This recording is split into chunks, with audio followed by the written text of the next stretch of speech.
வணக்கம். நம்ம இது வரைக்கும் போதையால அடிமைப்பட்டவங்களை அவங்க கஷ்டப்பட்டதை பத்தி தான் நம்ம பார்த்திருக்கோம். ஆனா இந்த நாடகம் உங்களுக்கு போதையால சீரழிச்சவங்களோட அவங்களை இழந்த குடும்பத்தோட பாதிப்பை தான் நம்ம இங்க பார்க்க போறோம். அதுதான் இந்த நாடகம்.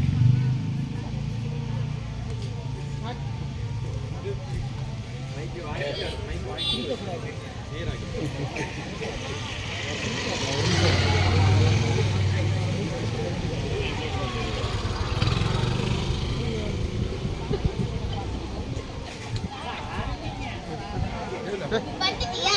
எப்ப பாரு குடிச்சு வர. வீட்டையும் பாக்கிறதுல சம்பாதிச்ச காசும் கொடுக்கறதுல சம்பாதிச்ச காசை என்னதான் பண்ணுவியோ? ஆனா எப்ப பாரு குடிச்சு வர. வந்துட்டா எப்படியே காய்ச்சிக்கிட்ட ஊர